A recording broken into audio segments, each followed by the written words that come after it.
करते हैं तालियों से, एक बार जोरदार तालियों से उनका स्वागत किया जाए। और इसके साथ हमारे स्टाफगण अजय जी स्वामी, शुभम जी, मेजर जी, सागर सर, मोहन जी, राकेश जी जोशी, अजय भीमिया, इनका स्वागत किया जाए।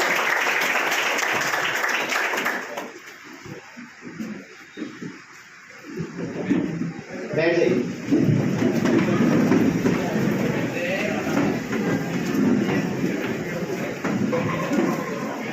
जीवन में अभी असली उड़ान बाकी है, हमारे इरादों का अभी इम्तिहान बाकी है। अभी तो नापी है हमने थोड़ी मुट्ठी भर जमीन, अभी तो नापी है हमने थोड़ी मुट्ठी भर जमीन, अभी तो नापने के लिए पूरा आसमान बाकी है, अभी तो नापने के लिए पूरा आसमान बाकी है। हम राजेंद्र जी स्वामी की ओर से और अपने स्टाफगण की ओर से मैं इनका एक बार फिर से स्वागत करता हूं और इनका एक बार फिर से मैं धन्यवाद करता हूं कि हमारे बुलाने पर ये हमारे इस क्लासेस के अंदर हमारे विद्यार्थियों को संबोधित करने के लिए यहाँ पर पधारे हैं। तो एक बार तालियों के साथ एक बार फिर से इनका स्वागत किया जाए।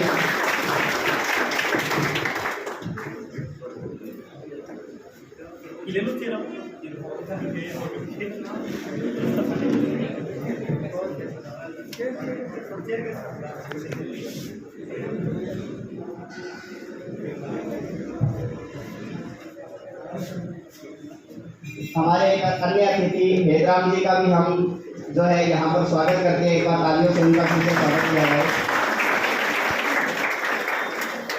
अतिरिक्त पुलिस अधीक्षक Neelam ji Chaudhary, assistant professor English से जो है और मोटिवेशनल स्पीकर भी हैं, भुवनेश जी स्वामी हैं, हेतराम जी हैं और अपने यहाँ पर जो डायरेक्टर श्री राजेंद्र जी स्वामी हैं और इसके साथ ही अपने जो स्टाफगण हैं, शुभम जी स्वामी हैं, मेजर जी है, सागर सर है, मोहन जी है, राकेश जोशी जी है, इन सब का एक बार फिर से स्वागत करते हैं यहाँ पर तालियों के साथ कृपया करके। और आज अपने जो यहाँ पर इकट्ठे होने का या फिर एक इस प्रोग्राम रखने का अपना जो उद्देश्य है वो अपने इस क्लासेस से जो सेलेक्ट हुए विद्यार्थी हैं, एक तो उनको सम्मानित करना और वो किस प्रकार से अपने यहाँ से तैयारी करके और किस प्रकार से अपने परिवारजनों के सहयोग से, अपने शिक्षकों के सहयोग से एक पद पर गए हैं। और मेन जो टारगेट है उनके द्वारा ही जो विद्यार्थी वर्तमान में तैयारी कर रहे हैं उनको संबोधित करने का, एक तरह से मोटिव करने का हमारा जो आज जो है वो एक लक्ष्य रखा गया है। इसके साथ ही हमारे शिक्षकों की टीम के द्वारा, टारगेट क्लासेस की टीम के द्वारा जो एक काफ़ी समय की मेहनत के पश्चात एक बुक जो है वो तैयार की गई है और उस बुक के लॉन्चिंग का प्रोग्राम जो है वो आज ही इसी शुभ अवसर पर रखा गया है।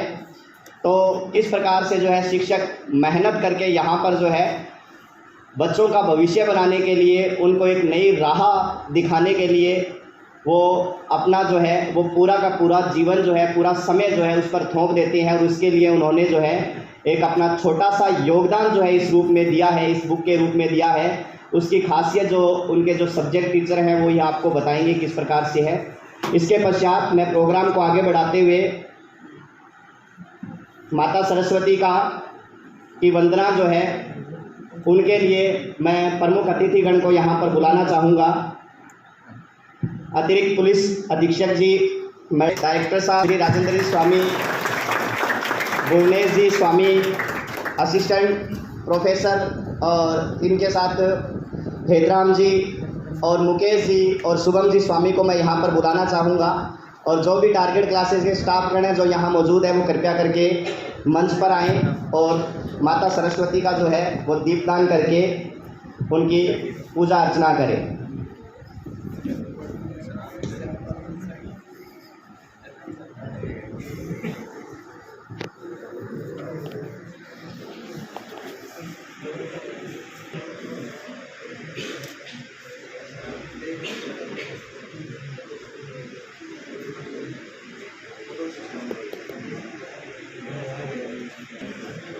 अतिथियों का बहुत बहुत धन्यवाद। दुनिया के सारे सॉन्ग पाले नहीं जाते, कांच के खिलौने यूं ही आसमान में उछाले नहीं जाते। परिश्रम करने से जीत हो जाती है आसान, क्योंकि हर काम तकदीर के भरोसे टाले नहीं जाते। हर काम तकदीर के भरोसे टाले नहीं जाते। उनके जो है एक एक जो पुस्तक है वो उपहार में देकर जो है उनका एक बार फिर से जो है उनको मैं कष्ट देना चाहूँगा। बुक लॉन्चिंग के लिए हमारे मुख्य अतिथिगण कृपया पहुँचे।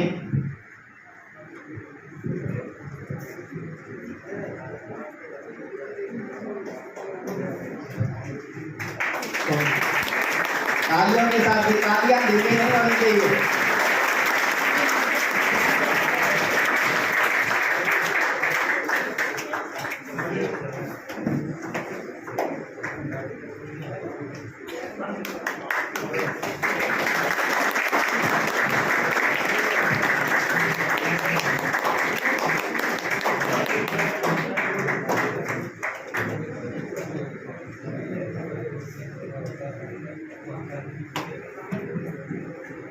तालियां बजाते रहिए।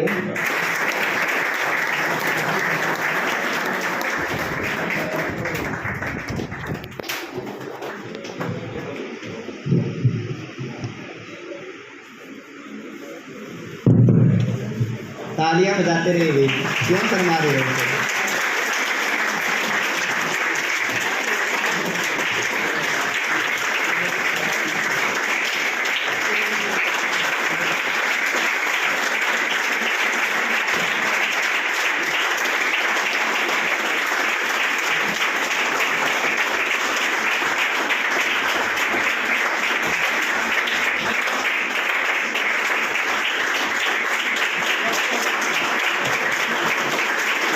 पुस्तक लिखना लेखक अपने आप में बहुत बड़ी बात होती है। लेखक का कई बार पूरा का पूरा जीवन जो है इस पर समर्पित हो जाता है। अपने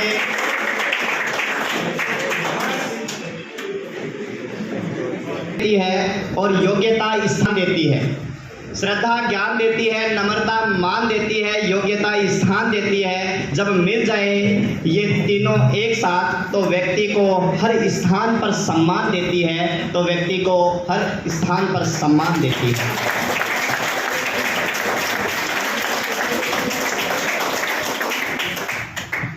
अब मैं यहाँ पर जो हमारी टारगेट क्लासेस से हाल ही में भारत के एक तरह से जो सुरक्षा बल के रूप में अग्निवीर नाम सुना होगा, उसमें सेलेक्टेड हुए विद्यार्थियों को जो है वो मैं यहाँ पर बुलाना चाहूँगा। भी एक जो देश की सेवा के रूप में जो विद्यार्थी जाता है और वो बाद में एक फौजी के रूप में या फिर किसी भी पद के रूप में जो देश की सेवा करता है, कि वास्तव में वो एक अपने आप में काबिलिए तारीफ होता है कि किस प्रकार से एक फौजी जो है अपने घर से जब जाता है और अपने माँ से वादा करके जाता है कि इंच इंच कट जाऊं, बोटी बोटी बट जाऊं, बोटी बोटी बट जाऊं, इंच इंच कट जाऊं, लाडला ना माँ की नाक को कटाएगा, या तो ये तिरंगा लपेट घर आऊंगा माँ, या ये तिरंगा सीमा पार लहराएगा, या ये तिरंगा सीमा पार लहराएगा। मनीष कुमार और गुरविंदर वो यहाँ पर आए और सम्मान प्रतीक के रूप में अपने इस उत्साह के साथ हमारे अन्य विद्यार्थी हैं उन सभी का उत्साह बढ़ाएं। और अतिथिगण से निवेदन करता हूँ कि इनको सम्मान प्रतीक के रूप में ये चिन्ह है देकर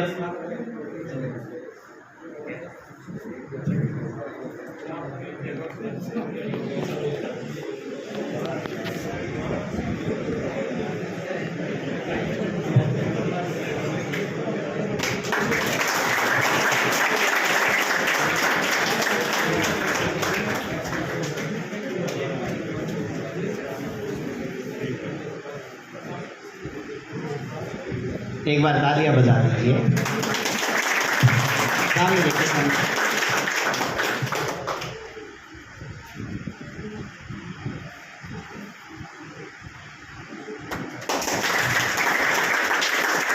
आपके उज्जवल भविष्य की हम कामना करते हैं।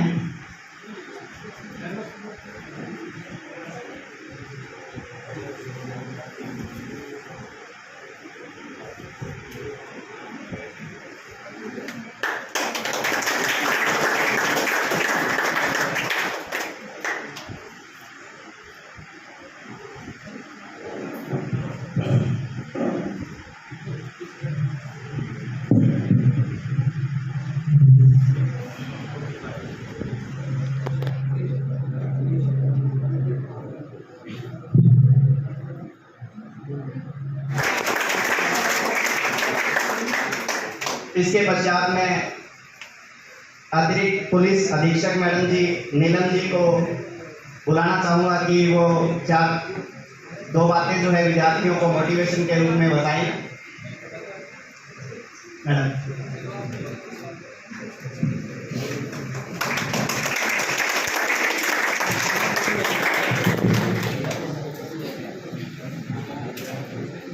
पहले तो good afternoon to you all amazing guys. सबसे पहले मैं थैंक्स बोलना चाहूँगी आपके डायरेक्टर सर को, राजेंद्र जी स्वामी को, जिन्होंने मुझे आप लोगों के बीच में आने का अवसर दिया।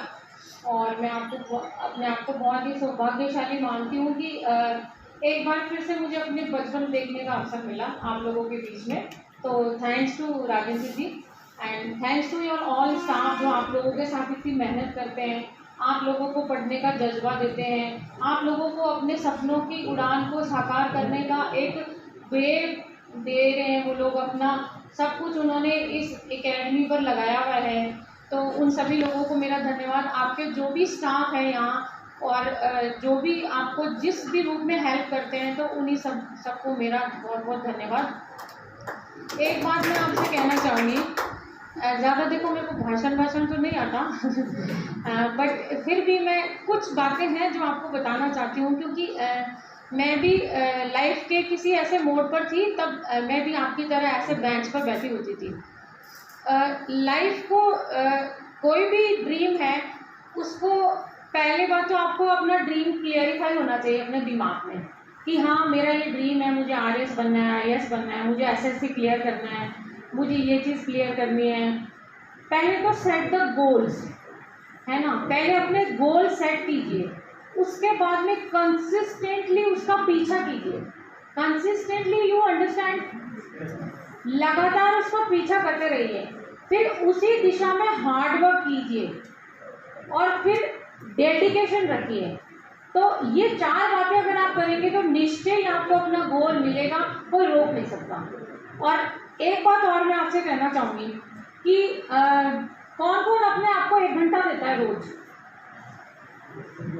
खुद को? ये पढ़ाई वढ़ाई की बात नहीं कर रही हूँ मैं, ये जो बहुत ही सिंपल प्रोसीजर के साथ में आप डेली 4-5 आवर्स दीजिए, अपने गोल्स का पीछा करिए, हार्ड वर्क कीजिए, अपने सपनों को मरने मत दीजिए, अपने शौक को पाए रखिए।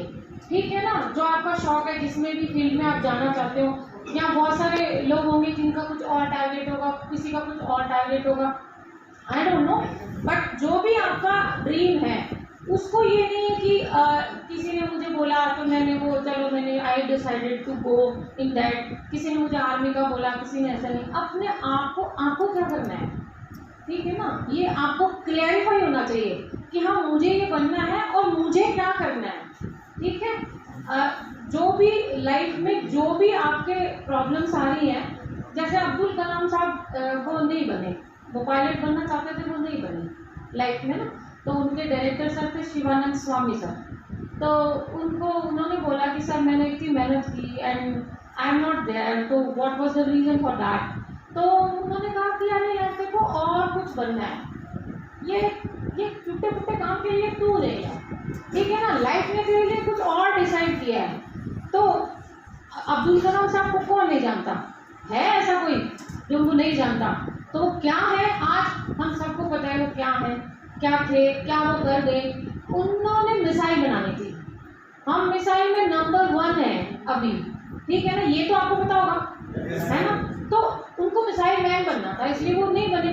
तो आप हार गए हो, ठीक है ना, चुनौती भगवान की सबसे अच्छी बेटी है, जिसको भी मतलब देता है ना भगवान, इसका मतलब ये समझना कि वो भगवान का बहुत नियरेस्ट आपके है, कि आपको चैलेंज दिया है पूरा करने के लिए, क्योंकि उसको पता ही आपसे होगा, ठीक है ना, इसीलिए देता है, अदरवाइज नहीं देता। हर किसी को चैलेंजेस देता है क्या? और हर किसी में चैलेंजेस एक्सेप्ट करने की पावर भी नहीं होती है क्या, बताओ। और स्पेशली गर्ल्स के लिए मैं बोलना चाहूँगी कि आप लोग 50% ऑफ द वर्ल्ड हो, ठीक है ना, डोंट बी सो फीबल, ठीक है ना, अपने आप को ऐसे ना समझें, हमें बहुत कुछ करना है, ठीक है ना। ये लड़के तो यूँ बोलते रहते हैं, इनकी बातों पर नहीं जाना, ठीक है। आपको लाइफ में ना लाइफ में अपना गोल डिसाइड करो, जो मैं सबके लिए वो एक ही बात कह रही हूँ, ठीक है ना। आपको ऐसा नहीं सोचना है, ठीक है शादी होगी, इट्स अ प्रोसीजर, ऐसा कुछ नहीं है, तो वो सारा काम होता है। हमारे साथ हमारी बैचमेट थी एक अनुपमा टेलर, उसका लड़का 10 साल का था जब व्हेन शी क्लियर्ड RS।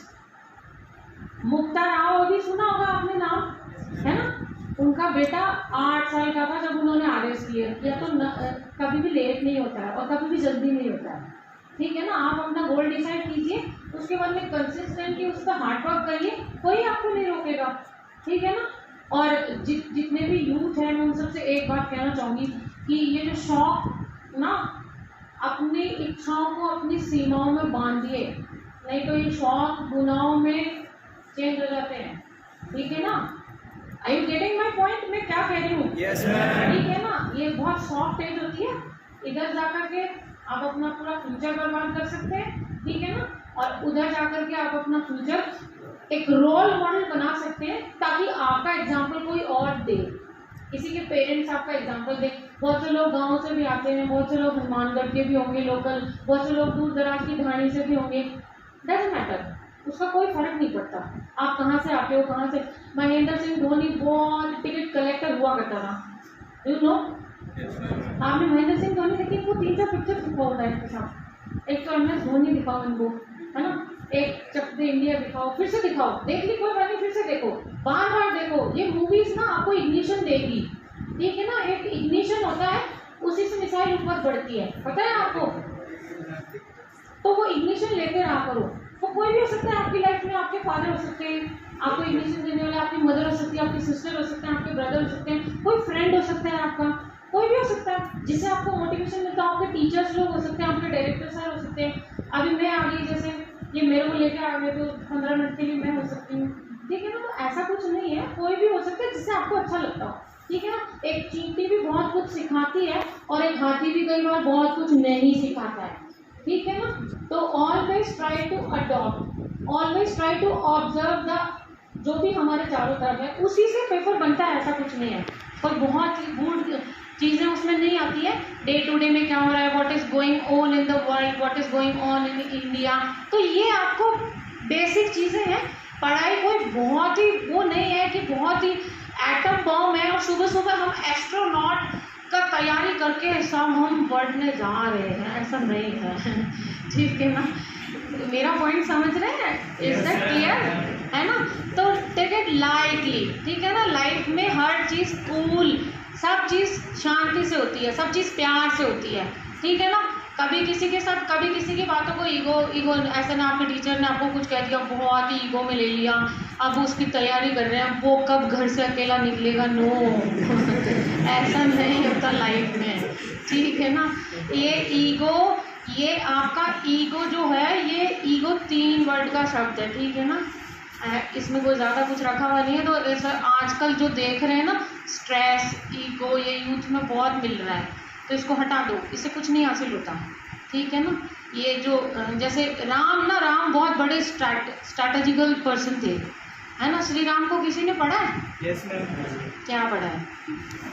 हाँ यस, तो मैम बोल दिया वो बहुत बड़े स्ट्रैटेजिकल पर्सन थे, उनसे बड़ा स्ट्रैटेजिस्ट कोई नहीं है। कैसे कि एक घटना बताती हूँ कि उनके पास विभीषण आए, है ना। तो बाहर उनको कई सारे लोगों ने कहा कि अरे भाई ये तो दुश्मन का भाई, रावण का भाई, कोई टोना टोट का जादू मतलब करने आया होगा, अपनी शिविर की खबर लेने आया होगा, तो भगवान राम इसे आप यहाँ ना बुलाएं। तो उन्होंने कहा अरे ये इस समय अतिथि थी, इसको आने दो, कोई बात नहीं। तो जब वो अंदर आए तो पता है श्री राम ने उनको क्या किया? श्री राम खड़े हुए और उन्होंने बोला कि हे लंकेश, आप आए, आपका स्वागत है, यानी समझे मतलब। तो विभीषण एक पल के लिए कायल हो गया कि मैं लंकेश, यानी कि बहुत ही बड़ा कुछ दे दिया। लंकेश तो रावण है, मेरा बड़ा भाई है, वो तो मुझे सपने में भी नहीं देता ऐसा, पर राम ने मुझे बहुत कुछ दे दिया। वो हमेशा के लिए कायल हो गए विभीषण जी उनके, और उनको कहाँ बिठाया? अपने पास शिला पर बिठाया। तो स्ट्रैटेजी बना ली ना, विभीषण हमेशा के लिए हो गया राम जी का, और उन्होंने विभीषण जी ने उनको वो बीज दे दिया जिससे रावण बढ़ सकता था, ठीक है ना। तो स्ट्रैटेजिकल पर्सन बनो, ठीक है ना। हवा में लट मत चलाओ हनुमानगढ़ की तरह, ठीक है ना। कि कोई देसी आदमी मत बनो कि हवा में लट चला रहे हैं, ऐसा नहीं। अपनी स्ट्रैटेजी फिक्स करो, दिन रात पढ़ने से कुछ नहीं होता, ठीक है ना। स्मार्ट वर्क करो, जो एग्ज़ाम में नहीं आएगा उसको छोड़ दो, या आपको पता होता है, आपको पता होता है ना कि क्या एग्ज़ाम में नहीं आएगा। आपको ये पता है कि कोई आपको पूछेगा घग्गर नदी कितने किलोमीटर में बहती है, पूछेगा? घग्गर नदी से जितना भी डैड जी के वो सब पूछेंगे। आगे कहाँ तक जाती है, अब्बास फोर्ट में जाती है, पाकिस्तान में कहाँ तक जाती है, पीछे से क्या है इसका, सरस्वती नदी कैसे बोलते हैं इसको, नाली कैसे बोलते हैं इसका, लोकल नेम क्या है, वो सारा आपको पूछेंगे। तो आपको पता चल गया ना आप क्या आएगा। अब जो क्या पढ़ने से ज़्यादा ज़रूरी है क्या छोड़ दो। आई यू गेटिंग कि क्या पढ़ने से ज़्यादा ज़रूरी है क्या छोड़ दें हम, क्योंकि बहुत सारा कचरा मार्केट में मिल रहा है ना। और दिमाग की कैपेसिटी होती है, अपने दिमाग को कचरे से भरो मत। जो काम का है, सेलेक्टिव है, उसी को पढ़ो क्योंकि वही काम आने वाला है। And be cool, B normal, है ना। पढ़ाई कोई अंतरिक्ष यात्री नहीं बना रहे हैं आपको, ठीक है ना। नॉर्मल रहो, ठीक है ना। ईगो मत रखो, अपने पेरेंट्स के प्रति ट्रू रहो, अपने टीचर्स का रिस्पेक्ट करो, बड़ों को लिए ओबीडियंट रहो, है ना। तो ये नॉर्मल बातें हैं, और ज़्यादा मैं कुछ नहीं कहना चाहती। आप लोग समझदार हैं, आपके डायरेक्टर सर आपको बताते रहते हैं, आपके जो बाकी स्टाफ है वो भी बताते रहते हैं, ठीक है ना। और किसी को कुछ पूछना है तो बताएं। बोर हो गए? अच्छा चलो, जान के पूछ लीजिए।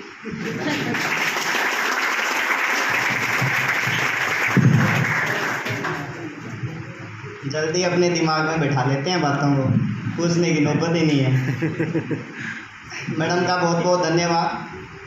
कृपया करके मैडम के द्वारा बताई गई जो भी बातें हैं वो यहाँ क्लास से बाहर जाते भूलना नहीं है।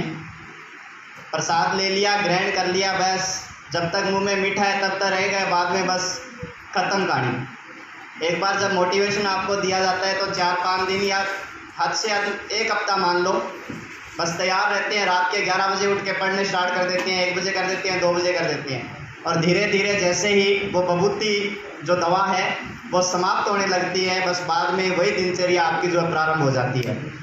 इसके पश्चात जो है मैं बुलाना चाहूँगा असिस्टेंट प्रोफेसर भुवनेश जी स्वामी को कि वो 2 शब्द कहकर बच्चों को एक मोटिवेट के रूप में जो है, भुवनेश जी स्वामी, तालियों से स्वागत कीजिए उनका। कुछ ज़्यादा ही बोल देता हूँ। आप सभी को मेरा नाम, और मैम ने बहुत अच्छे से मोटिवेट किया है। Ma'am, it was a great speech. तो मेरे लिए अब कुछ बाकी रहता नहीं है, लेकिन फिर भी जो आइडियाज़ हैं मेरे दिमाग में वो मैं आपके साथ में शेयर करना चाहूँगा। जब मैं अपने एग्ज़ाम की प्रिपरेशन कर रहा था तो कुछ जीके हनुमानगढ़ के बारे में पढ़ा मैंने। आपको याद दिलाने के लिए बता देता हूँ, ये जो क्षेत्र है इसको योद्धे क्षेत्र कहते हैं। दूसरा, इस हनुमानगढ़ को पश्चिम का द्वार कहा जाता है। हनुमानगढ़ की नींव मंगलवार को रखी गई थी, इसीलिए इसका नाम हनुमानगढ़ पड़ा है।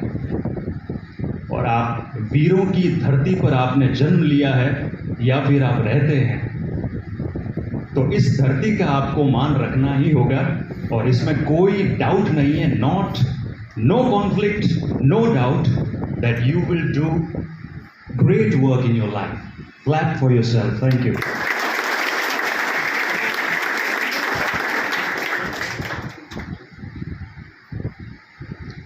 मेरी ज़िंदगी के अंदर बहुत सारे ऐसे छोटे मोटे किस्से हुए हैं। अगर मैं बताना चाहूँ, मेरा YouTube चैनल है, Instagram पे बहुत सारी कहानियाँ हैं और आप उसको जाकर के देखें। एक छोटी सी कहानी से एक जीवन की जो सीख है वो मैंने सीखी, वो मैं आपको बताना चाहूँगा। थोड़ा लंबा हो जाए तो I am very sorry.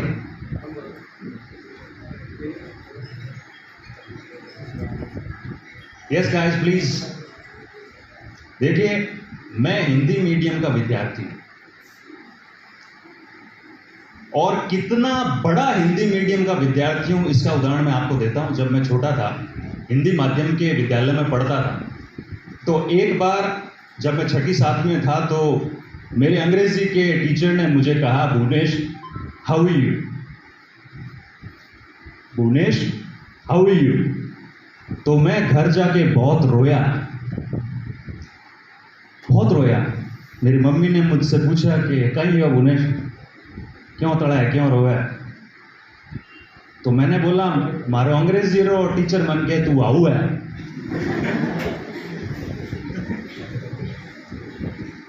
How are you. तो वहां तक का सफर मैंने जो है आई हैव पास्ड।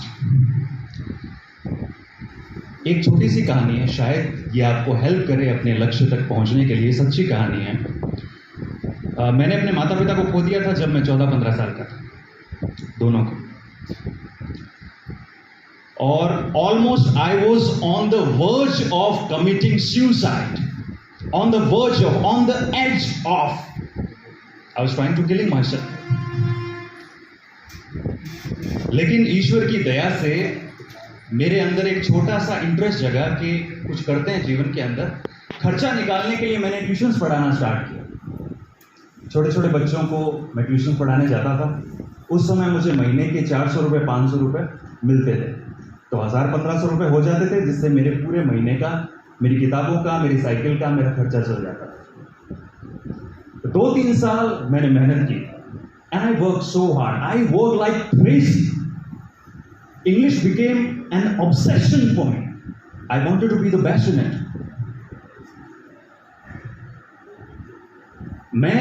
मुझे 3 सालों की मेहनत के बाद ऐसा लगा कि अब मेरी अंग्रेजी इतनी अच्छी हो गई है कि अब किसी अंग्रेजी माध्यम के विद्यालय के अंदर मुझे पढ़ाना चाहिए। मुझे लगा, क्योंकि आसपास हिंदी माध्यम का वातावरण था और सभी आसपास के मेरे जो दोस्त होते हैं वो कहते थे कि वाह भुवनेश, अच्छी अंग्रेजी हो गई, अब तो तू ये बन वो बन। तो मुझे कहा कि अब आगे का रास्ता तय करना चाहिए। तो मैं एक बीकानेर के प्रतिष्ठित विद्यालय के अंदर खुद की परीक्षा लेने के लिए पहुंचा। मैंने कहा कि अब मुझे I must become a teacher into a good English medium school. मैं इंटरव्यू देने के लिए पहुंचा और मेरी नज़र में मैंने 3 साल अच्छी मेहनत की थी, लेकिन कुछ कमियां हैं वो रह जाती। आपका वातावरण कुछ कमियां रख ही देता है। तो the jury was sitting in front of me. 4 लोग थे, एक प्रिंसिपल था, एक सीईओ था, एक कोई हेडमास्टर था। चारों बैठकर उन्होंने मेरा इंटरव्यू लेना शुरू कर दिया। उन्होंने ये नहीं पूछा कि भुवनेश बैकग्राउंड क्या है, कहां से आया है, कितनी मेहनत की है। दुनिया बहुत क्रूर है सर, कोई मतलब नहीं है किसी को। दुनिया सिर्फ रिजल्ट देखती है। घर में रोटी है नहीं है, कपड़े हैं नहीं है, माँ बाप नहीं है, कोई नहीं पूछता। परफॉर्मेंस दे, परफॉर्मेंस दे, नहीं है तो जा। तो उन्होंने मेरा इंट्रोडक्शन पूछा। इंट्रोडक्शन मैं बहुत अच्छे से तैयार करके गया। Good morning sir, my name is Bhuvnesh, I belong to Bikaner, my hobbies are playing and watching TV and this is my passion in life. लेकिन ये जो उच्चारण अभी आया ये नहीं था। Good morning sir, my name is Bhuvnesh, I am from Bikaner, I want to be a teacher. जो शब्द उन्होंने बोले, उन्होंने मेरी छाती में छेद कर दिया। एक ने बोला कि अच्छा भुवनेश, हिंदी मीडियम से हो ना? मैंने कहा हाँ सर, हिंदी मीडियम से। दूसरे ने कहा, दूसरा हंस रहा था, ऐसे आके हाथ दे करके हंस रहा था, बोला कि भुवनेश तैयारी करके आए थे क्या? क्या सोच के आए थे? आपको पता है हमारा जो स्कूल है एक ब्रांड है बीकानेर के अंदर, और आप बिना अच्छी तैयारी करके कैसे आ गए? आपको 10 बार सोचना चाहिए था। मुझे पता नहीं था क्या गड़बड़ हो गई, क्योंकि मेरी नजर में तो यही अंग्रेजी सीखी थी मैंने। फिर last nail into the coffin, अंतिम रूप से मुझे ये शब्द देखने को मिले कि भुवनेश जी आप जाइए। टाइम खराब करने के लिए आपका बहुत बहुत धन्यवाद। टाइम खराब करने के लिए आपका बहुत बहुत धन्यवाद। एक 17-18 साल का बच्चा जिसके माँ बाप है नहीं, खुद की मेहनत पर कुछ बनना चाह रहा है, अपनी अंग्रेजी खुद इंप्रूव कर रहा है, और ये सुनने को मिल रहा है। मैं साइकिल लेकर के इंटरव्यू देने गया था, गाड़ी वाड़ी कुछ नहीं थी, वापस मैं टुकड़ों में आया था, टुकड़ों के अंदर साइकिल चलाता रहा, रोता रहा, साइकिल चलाता रहा, रोता रहा, साइकिल चलाता रहा, रोता रहा। उस दिन क्या है, मेरे पास 2 ऑप्शन थे, या तो मैं टूट जाऊं, क्योंकि जो बड़े लोग हैं उन्होंने बोल दिया अंग्रेजी मजा नहीं आया, और या फिर मैं क्या करूं, अपने को और स्ट्रेंथन करूं, अपने को और इंप्रूव करूं। मैंने दूसरा रास्ता चुना। समय बीता, 3-4 साल, 4 साल, 5 साल, अभी 3 साल पहले फिर मैंने अच्छा करना शुरू कर दिया। I started taking communication classes, personality development classes, public speaking classes, confidence building classes, and I was doing good into that. एक स्कूल से कॉल आया कि सर आपके बारे में बहुत कुछ सुना है, हमारे टीचर्स की अंग्रेजी इंप्रूव करेंगे क्या?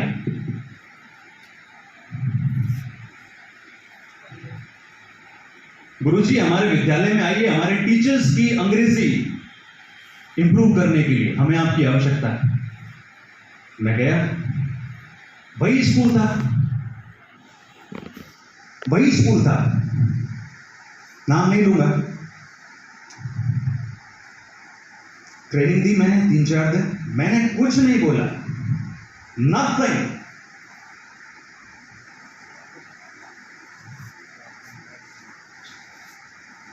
फिर एक ने किसी ने पहचान लिया मेरे को, सर आप पहचाने हुए से लग रहे हो। मैंने कहा बिल्कुल सर, आपने सही पहचाना है, मैं वही हूं जिसको ह्यूमिलिएट करके आपने भेजा था। मुझे दुख इस बात का नहीं है कि आपने मुझे ह्यूमिलिएट किया, मुझे दुख इस बात का है कि आपने मेरी कमी तो बताई, लेकिन लात मार के बताई। आप मुझे कहते थे कि भुवनेश अभी और टाइम है, थोड़ा और इंप्रूव कीजिए अपने आप को। मोटिवेशन पॉजिटिव नेगेटिव दोनों तरह से हो सकता है। एक तो तेरे में उत्थान आया है, तू अच्छा कर रहा है और अच्छा कर, एक ये बात होती है, और एक तू तो कर ही नहीं पाएगा, वो अलग बात होती है। मैंने कहा कि सर आइंदा ऐसा कभी मत करना, वो तो ईश्वर मेरे साथ था, मैं टूटा नहीं तो मैं टूट जाता तो बिगड़ जाता। आइंदा कभी भी अगर आपको किसी को फीडबैक देना है, क्रिटिसाइज करना है, तो पॉजिटिवली करें कि आप और मेहनत करें, ऐसा कभी ना करें कि तू तो फेल हो गया, निकल यहां से। फिर मैं रुका नहीं, आज पूरे इंडिया के अंदर क्लासेस लेता, ऑल अक्रॉस इंडिया। ये थी मेरी कहानी। अब हम आ जाते हैं, बिना माइक के बोल के देखो।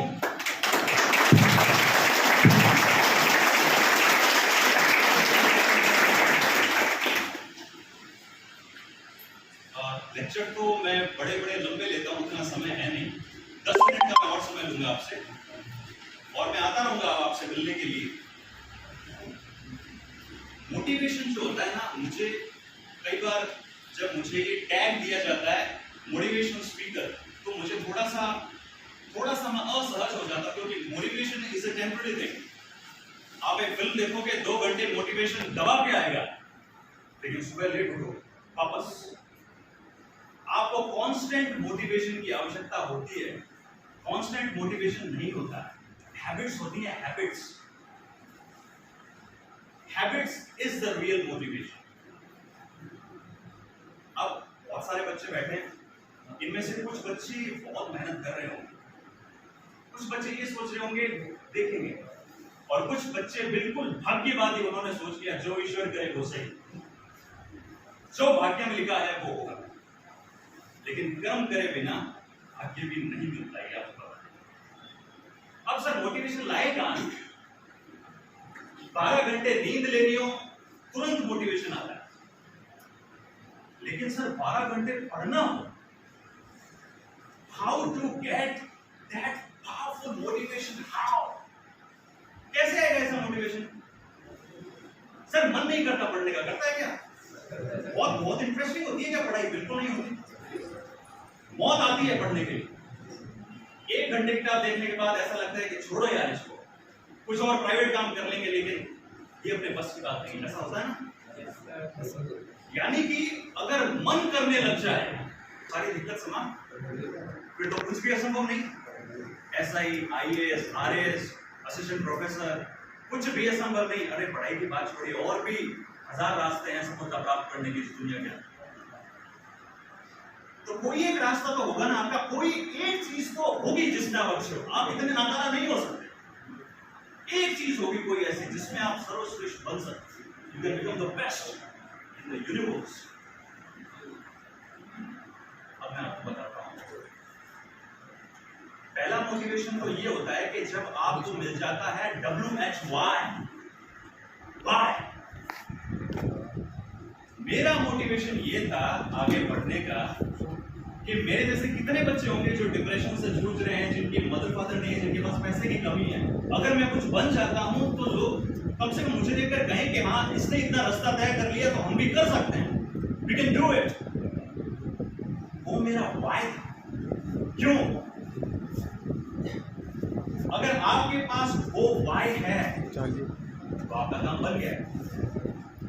अब वो वाई भी नहीं है तो मोटिवेशन कहां से लेकर गया? उसका तरीका मैं आपको बताऊं।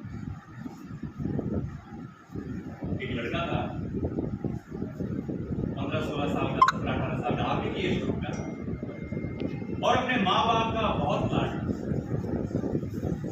अगर अपनी माँ का नाम लेने पर, अपने पिता का नाम लेने पर उनकी फोटो आपके चेहरे के सामने आने पर अगर आपके मन में प्रेम नहीं आता, दुलार नहीं आता है, तो फिर आप मनुष्य नहीं। जब आप ये शब्द बोलते हो मां, तो सांस आती है दिल से, आती है ना मां।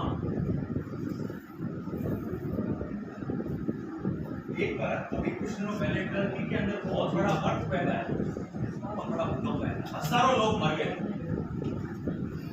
तो लोगों ने, वहां की जो गवर्नमेंट है, उस गवर्नमेंट ने एक टीम भेजी कि जो जो लोग बचे हुए हैं उनको बचाओ, और जो मरे हुए जो डेड बॉडीज हैं उनको लेकर के आओ। तो जो रेस्क्यू टीम है वो गई। रेस्क्यू टीम एक बिल्डिंग से डेड बॉडीज निकाल रही थी। तभी उन्होंने क्या देखा कि कहीं दूर दूर में बिल्डिंग में एक महिला खड़ी है,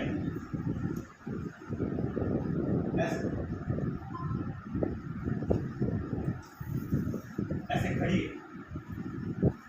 तो जो रेस्क्यू टीम थी, दे शाउटेड, उन्होंने कहा कि अरे हटो वहां से, ये बिल्डिंग कभी भी गिर सकती है, मत खड़े रहो वहां पे, बेवकूफ हो क्या। महिला हिली नहीं। फिर उन्होंने कहा क्या करें, पागल होगी, पत्थर उठाकर फेंके उस महिला के ऊपर। But she was not moving. फिर किसी एक ने हिम्मत की, जाकर के उस महिला को पकड़ा, खींचा,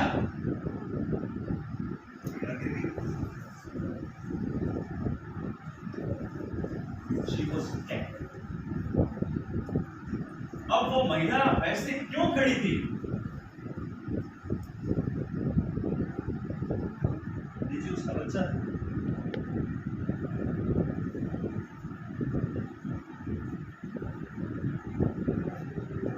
जब बिल्डिंग गिर रही थी उसको पता था मैं नहीं बचूंगी, लेकिन उसने क्या सोचा कि कम से कम मैं मरूं ऐसी परिस्थिति के में ये बच्चा बच जाए। कैसे मरी? पत्थर पड़े, उसके ऊपर पड़े, बच्चा सुरक्षित, बच्चे को निकाल लिया। एक लड़का, कहानी पूरी रह गई थी, 17-18 साल का बच्चा, लाडला दुलारा माँ बाप का। आजकल के बच्चे ऐसे ही हैं, जो चीज चाहिए वो चाहिए। तो बच्चा बोला अपने पिता से, पिताजी I want a brand new bullet. गाड़ी चाहिए। धड़ करके भागती है ना, वो गाड़ी दिलाओ मेरे को। पापा प्लीज, आप पापा हो ना मेरे, आप पापा हो, बुलेट दिलाओगे? बुलेट नहीं दिलाओगे तो पापा नहीं हो मेरे। अच्छा तरीका है ना ब्लैकमेल करने का। पिताजी कोई प्राइवेट नौकरी में काम करते थे। बेटा ने बोला थोड़ा सा ठहर जा, मेरी सैलरी आने दे, एक समय बीत जाने दे, किस्तों के अंदर मैं तुझे तेरी जो बुलेट है वो ला दूंगा, लेकिन तूने वादा किया था ना कि इतने % मार्क्स आएंगे तब मांगेगा तू, पहले कैसे मांग रहा है? मेरे दोस्त ने ले ली, मेरे दोस्त ने ले ली, इससे बड़ा रीजन और क्या होगा? ठीक है बेटा दिला लेंगे, अभी रुक जा। वो समझ नहीं रहा है कि पिता कैसे घर को चला रहा है, और मांग भी 2.5 लाख की गाड़ी मांग रहा है, 2 लाख की गाड़ी मांग रहा है। पिता ने ना नहीं बोला। A father never says no, a mother never says no. All she can do is delay, all he can do is delay, because they don't want to hurt their children. They are God. लेकिन बच्चा अड़े, मुझे तो bullet चाहिए। अब मांग पूरी नहीं हुई तो बच्चे ने कहा कि ऐसा करता हूं कि आज इधर इधर, बच्चे ने कहा आज घर से भाग जाता हूं, जब मैं घर में नहीं रहूंगा, जब माता पिता थोड़े से डरेंगे तो पुलिस में रिपोर्ट कराएंगे, तब उनको पता लगेगा कि बेटा क्या होता है, तब उनको वैल्यू पता लगेगी कि एक सन क्या होता है, तब मेरी बुलेट आएगी। ऐसे तो दे नहीं रहे सीधे सीधे, लेकिन मैं भी उनका बेटा हूं, उनको बताता हूं कि बुलेट कैसे निकलवाता है। चलो ठीक है, घर से भाग गया। जाते जाते पिताजी के जूते चोरी करके ले गया कि पिताजी कल जब जाएंगे ना बिना जूतों के तो पता लगेगा कि उनका बेटा क्या चीज है। ना समझ होते हैं बच्चे। पिताजी के जूते ले गया और अपने दोस्त के घर जाकर के छुप गया कि कल सुबह देखते हैं क्या रिस्पॉन्स आता है। अब सुबह हुई तो खलबली, बेटा नहीं मिला, मां चिंतित, पिता चिंतित, एवरीबॉडी इज वरीड, लेकिन उनको कोई, उस बच्चे को कोई फर्क नहीं पड़ा। बच्चा कहता है कि चलो आज पापा के जूते पहनकर बाहर निकलते हैं। पापा के जूते पहने, कुछ देर ही चला, चुभने लग गया अंदर से। क्यों? पिता ने बरसों से जूते नहीं लिए, कीले ठोक ठोक करके उसकी हील नहीं लगा लगा के पिता काम चला रहा है। अब उसको चुभ रहा है वो जूता, अभी भी समझ में नहीं आ रही। अब के अच्छा हाँ, पिताजी का बटुआ भी निकाल कर लेकर के आ गया था ना, देखते हैं उसमें क्या है, देखते हैं बाप कितना अमीर है।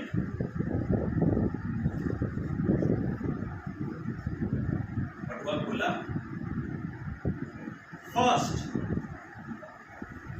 उसकी नजर गई बटुए पर, एक फोटो थी, किसकी? जी।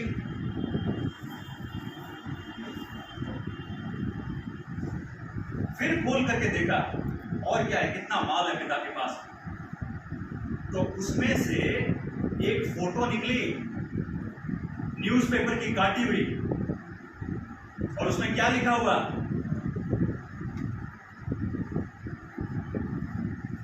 पुरानी गाड़ी दीजिए, नई गाड़ी ले जाए। पिता ने किसी न्यूज़पेपर में से, औकात तो थी नहीं, तो पिता ने किसी न्यूज़पेपर में से वो कटिंग काट के रख ली थी कि जब मौका आएगा तो फिर मैं किस्तों के अंदर ये जो बुलेट है वो मैं अपने बच्चों को ले लूंगा।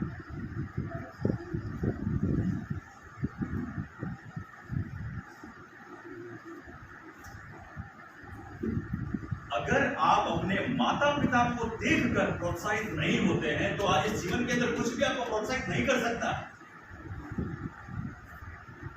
जब आपकी माँ मेहनत करती है, आपके पिता मेहनत करते हैं, सुबह घर से निकलते हैं, माँ पूरे दिन घर का काम करती है, पिता बाहर का काम संभालते हैं, हमको खाना देते हैं, कपड़ा देते हैं, रोटी देते हैं, और फिर भी अगर हम मेहनत नहीं कर पाते उनको देखकर, nothing can make us walk. अंत में एक कविता है, उसके साथ मैं अपनी स्पीच समाप्त करता हूँ, ज्यादा समय हो गया है, वेरी सॉरी। रामधारी सिंह दिनकर की कालजयी रचना है रश्मिरथी, मोटिवेशन चाहिए तो उसमें से ले लेना। युद्ध चल रहा है और श्री कृष्ण कहते हैं सच है विपत्ति जब आती है कायर को ही दहलाती है। सूरमा नहीं विचलित होते, क्षण एक नहीं धीरज होती। विघ्नों को गले लगाते हैं, कांटों में राह बनाते हैं। मुख से न कभी कुछ कहते हैं, संकट का चरण न कहते हैं। जो आ पड़ता सब सहते हैं, उपयोग नित नित रहते हैं। शूरों का मूल नसाने को, बड़ खुद विपत्ति पर छाने को। है कौन विघ्न ऐसा जग में टिक सके, वीर नर के मग में। मानव जब जोर लगाता है, पत्थर पानी बन जाता है। गुण बड़े एक से एक प्रखर है, छिपे मानवों के भीतर। लेकिन बत्ती जो नहीं जलाता, रोशनी नहीं हो। Thank you so much.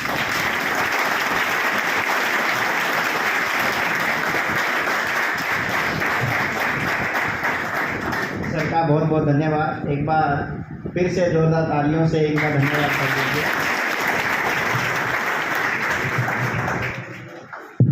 Institute की तरफ से जो पुस्तक निकली है, मैंने इसको करीब से देखा है, गौर से देखा है। तो कुछ ऐसी खूबियां हैं इस पुस्तक के अंदर जो दूसरी पुस्तकों में आपको नहीं मिलेगी। कुछ टॉपिक्स हैं जैसे वर्ब्स हैं, नाउन्स हैं, टेंसेस हैं, रेगुलर इरेगुलर वर्ब्स हैं। इतने इजी तरीके से बताए गए हैं जो आपको और किसी भी बुक के अंदर आपको नहीं मिलेंगे।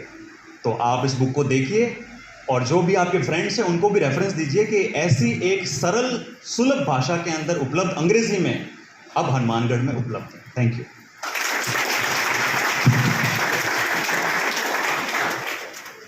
इसके पश्चात अपना एक छोटा सा प्रोग्राम और रह गया है।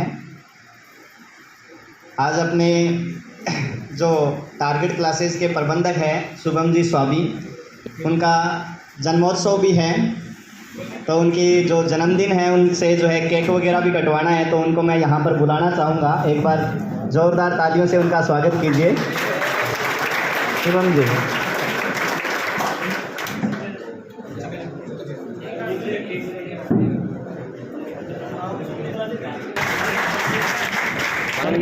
चला देंगे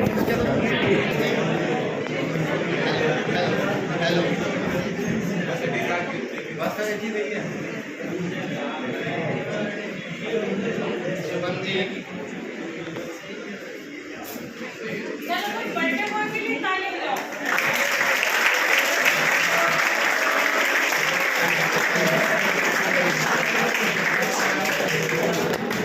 मोटिवेशनल के साथ साथ ये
है